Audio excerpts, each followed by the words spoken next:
Rome fell. We know it, it is obvious in hindsight. Its fall has been the topic of endless discussions. We know there was a city that formed an empire.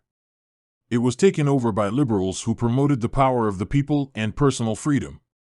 Disease struck, and when it was sufficiently weakened, it was destroyed by barbarians who had migrated in from the hinterlands. Humans are designed to see what is physical. We record events as the history of observable behavior. There is nothing subtle about the fall of a city or even the fall of an empire. What Spain was and what it became could have been quantified. The qualities of an empire and that of a subject nation are the same. It is the quantity of certain factors, their preponderance, that sets empire and colony apart. But what is now happening seems less obvious.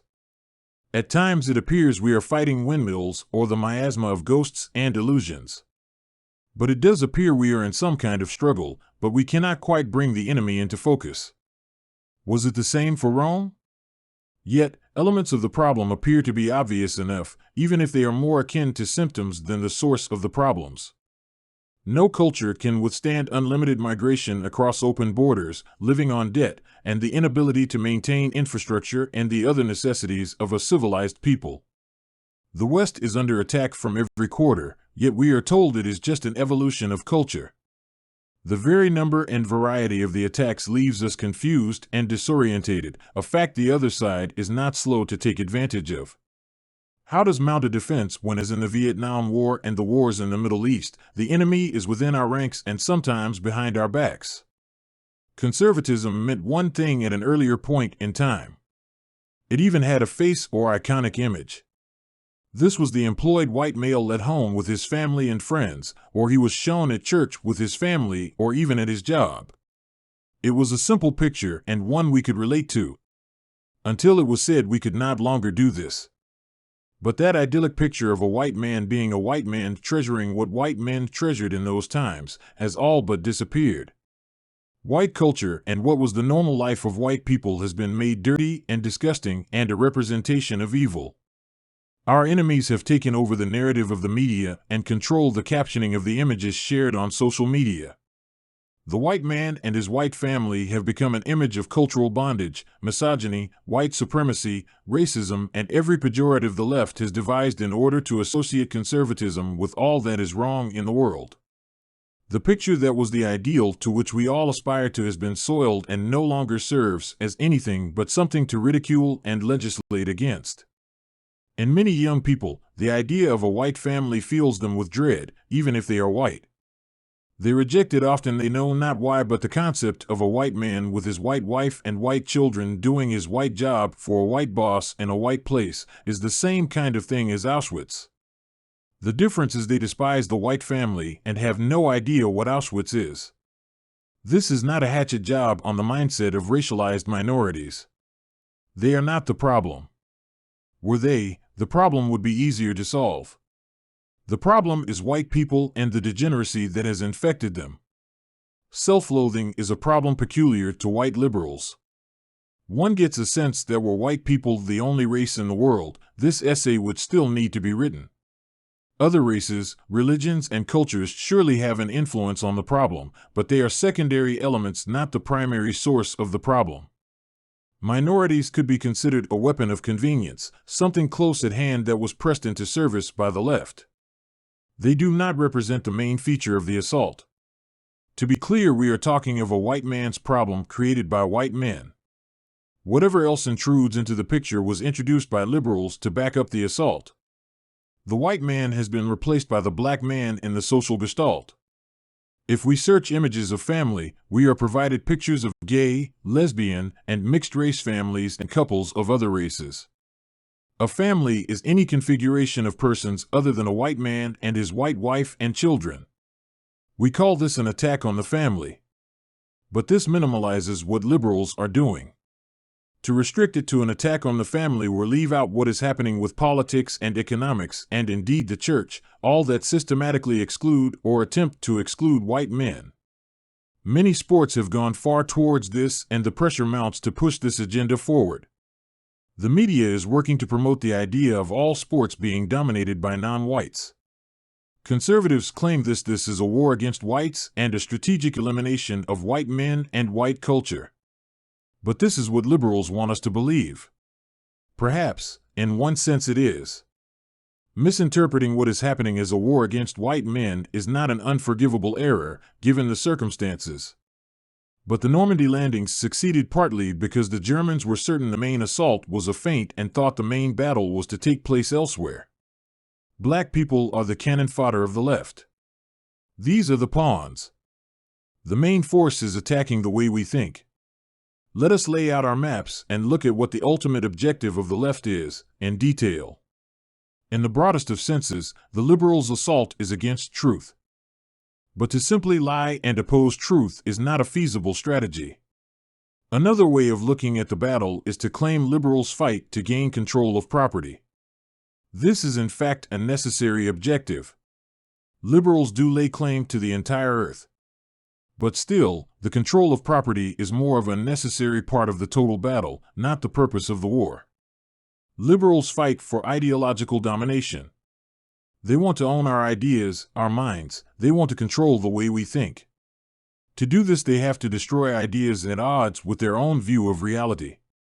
It is not truly the white man and the white family liberals abjure. It is what white men above all people have encapsulated and manifested so well. It was a gestalt liberals needed to pick apart and poison to justify their own position, which they did primarily through their strongest ally, the white woman. It is not minorities that are the greatest threat to white conservative men, it is white liberal women. In every possible way, liberal white women have embraced the narrative of exploitation. In every area, liberal women proved they were systematically discriminated against. Oddly enough, the discrimination followed the line of specialization. White men had the freedom, the good jobs, the money, the sexual freedom, the power, the prestige. It was all attached to the role of men and the jobs of men. All white women had was domestic drudgery and a womb. To be a man was to be privileged. This was provably true because only men were permitted to be men according to the rules of conservatism. But conservatives need to move beyond the narrative of feminism, misogyny, racism, and xenophobia. These talking points are the talking points of liberals. These topics are diversions created by liberals to divert the fight to strategically insignificant battles or areas which they hold the advantage. It will not alter the social dynamic if whites prove they are not racist or xenophobic. That is not the issue. No matter how open we make the border, liberals will not think differently about anyone who is a conservative. There is more at stake than liberalizing conservatives. Conservatism has been characterized as a hindrance to progressivism. This is actually true. The white family is portrayed as reactionary. That it is. White supremacy is the preponderance of white ideological memes. White privilege is the preponderance of cultural elements created primarily by white persons. But what is the alternative? If one is a believer in a right and wrong and the existence of a natural way of living, there is none. The white way is the best way not because it is white, but because it is the natural or normal way mankind is to live. Normalcy is not a white issue. The white way of life cannot be replaced by some other way of life. It is important we move beyond the talking points of liberal ideologues and deal in logical facts. The issue is not even about what works. It is a deeper, spiritual issue that could be narrowed down to the question as to if God exists.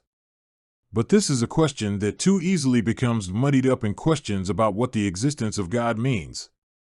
To turn the tables on liberals, everything is not permitted. We know that. If it was, conservatism would not be opposed and white people would not be attacked. It would be conservatives that would be having problems defending our position rather than liberals. It is not important to know what is acceptable or what is conventional because this answers nothing. Humans are not the answer or the standard. Humans are not the source of ultimate truth. Humans cannot decide what is acceptable or what is conventional except in a limited sense of what they prefer, and in the big picture this is unimportant. But liberals think their emotional reaction to stimuli is a good basis on which to establish social policy. But then liberals think what humans feel is important. If a liberal feels he or she is persecuted or hated, then they are. No one, it is said, can dispute another person's lived experience.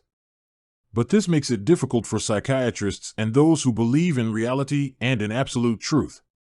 What is normal is what is predictable. Predictable outcomes or features of reality are natural to reality. We can live predictable and normal lives, or lives that are corrupt and deviant. Deviancy is not simply being abnormal or not normal. Deviancy is the lack of predictability based on the idea that what is normal is what is predictable. But liberals cannot entertain the possibility that some things are not natural because they want freedom from the predictability that is tied to normalcy. Why this is so is because ultimately the thing liberals hate the most is predictability, which indicates an ultimate order in the universe. They oppose conservatism and demonize the character of white men because we have managed to approach a large degree of normalcy in the regularity of our society. We have, for better or worse, portrayed in the fullest sense what is normal up until this time. This linkage of what is white with what is predictable and regular is not disproven if liberals only see predictability as a feature of whiteness. But conservatism, as the desire to preserve predictability, has lost much of its credibility by seeking only to delay its loss. What is needed is an aggressive protection of normalcy and a way to push back deviancy to restore a sense of normalcy to Western society. A priorism is a belief in the predictability of reality, and in fact a measure of truth is its level of predictability. A valid proposition gives us predictable outcomes and insights into what is not yet known. A priorism assumes reality is logical and therefore inherently knowable. It is therefore suggested that conservatism be abandoned as too corrupted by liberal elements, and the right identifies itself as a prorian.